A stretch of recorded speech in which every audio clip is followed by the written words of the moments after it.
All right, guys. So I wanted to do a little bit of the IXL practice here with formatting quotations and dialogue. So there's a couple of things. This is going to be dealing mostly with like where commas and things go when it comes to it, and like when we need to capitalize, that kind of thing. So a lot of times a quote will have a speaker tag, right? So sometimes we'll have a quote that is a complete sentence and it'll have a speaker tag, right? So the speaker declared, that would be my speaker tag. We can succeed by working together. All right, that is one complete sentence, right? So we would capitalize the quotation because it's a complete sentence. All right.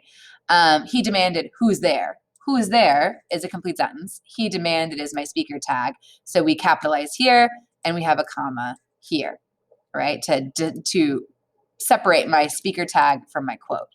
And if I have a speaker tag after the quote, that's okay too. I just put my comma here. We can succeed by working together. It's a complete sentence. So I put my question, I put my comma here, speaker declared, right? Who's there? Because this is a question, I wouldn't do like question mark comma because that would be crazy. I don't need to.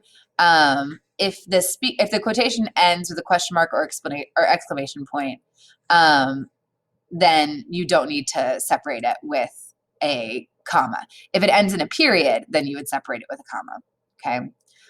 And you never capitalize the speaker tag if it's after your quotation. And sometimes it can be interrupted by a speaker tag, in which case you'd have commas before and after. We can succeed by working together, right? Before and after.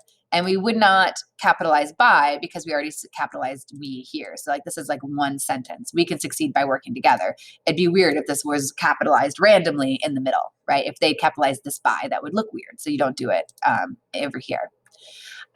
Sometimes it's a fragment, right? And then it doesn't have a speaker tag. And that's when you don't need a comma, right? The speaker declared that the key to success is working together, right? Working together is not a complete sentence.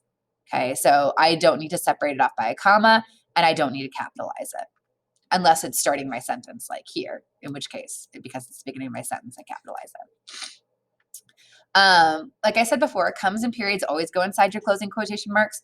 Question marks and exclamation points only go inside when they're part of the quotation, right? So like here, the question is, who's there? So that's part of the quotation, so I would need it, okay? He paused and listened. Had he really heard someone reply, "There's no one here"? Right? So the question, so "there's no one here" is not the question mark, right? That was a statement. Here is the question, had he really heard? That's my question. So it goes outside of my quotation mark, right? So how wonderful it is that nobody need wait a single moment before starting to improve the world, observed Anne Frank, right? So I need to fix capitalization and punctuation errors. So we know that my comma needs to go inside my quotation marks, and my speaker tag does not get capitalized because it's at the end of my sentence. If it was at the beginning of my sentence, then I would, but it's not. So I'm going to keep it down here. Only one person is missing, wrote French poet Alphonse de Lamartine, and the whole world seems depopulated, right? So only one person is missing and the whole world seems depopulated is one sentence. So I need a comma here. I've got a comma here already, right? My other issue is that this "and" is capitalized, right? So remember, if I think of this quote, only one person is missing and the whole world seems depopulated, having a capitalized "and" in the middle of it as a sentence would be very silly. So I don't need it there, okay? I think that's it. Yeah, period, commas, yeah. Nick Polovsky, a character played by Clint Eastwood, memorably quips, "If you want a guarantee, buy a toaster." Okay. So I've got my period needs to go on the inside. Okay. He quipped, so I need a comma and capitalize if. If you want a guarantee, buy a toaster is a complete sentence. A character in a play by Bertolt Brecht states, rather ironically, "The right to happiness is fundamental." Okay. Brecht has really sad plays, which is why this is ironic, but that's not funny to you guys because it doesn't matter. You would capitalize the right to happiness is fundamental. It's a sentence. We are not going to do, I don't think we need a comma here. I might be wrong. We might actually, because it's a complete sentence. I think we do. We'll see. Let's see if I'm right. Yeah, I was right. We do need a comma there. President Theodore Roosevelt famously said, "Speak softly and carry a big stick." I need my comma here.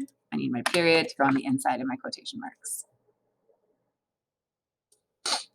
Dr. Ellison extolled the results of the study as extremely promising and worthy of immediate attention. All right, so extremely promising is not a complete sentence here. I was waiting for one of these, all right? So because it's not a complete sentence, then I don't need this because this is just part of the sentence, right? And because, again, it's not a complete sentence, I'm going to keep that lowercase, right? And I don't need that. Extremely promising and worthy of immediate attention. Many a small thing has been made large by the right kind of advertising, quipped Mark Twain. So I just need a comma, and that's it, right? I don't capitalize quipped because it's not the beginning of my sentence. Many a small thing has been made large by the right type of advertising is a complete sentence, right? So that should be it. After a good dinner, one can forgive anybody, joked a character in one of Oscar Wilde's plays, even one's own relations. Okay, so we need a comma, right? We need this period to move on the inside. And we need a comma here because after a good dinner, one can forgive anybody, even one's own relations, is all one sentence. A massive computer glitch allegedly caused Austin to miss his deadline. So we don't need that comma because a massive computer glitch is not a complete sentence. It's the start of a sentence and it's finished by allegedly caused Austin to miss his deadline. So we don't need a comma there. The idealistic Don Quixote describes love as all gaiety, enjoyment, and happiness, right? So all gaiety, enjoyment, and happiness is not a complete sentence, right? So I would just have it as this. Okay. If you got any questions, let me know. But generally, this is a simple thing. The big thing is to make sure we didn't get one about questions, wasn't on here. But if you do, right, if there's one that kind of has that, make sure that the question mark, if it goes inside the quotations, it's because the quotation itself is a question. If it is not, then it goes on the outside, really. And that's the big thing. And same with exclamation points. That's really just the big thing to remember about those two. If you need anything, let me know. Bye, guys.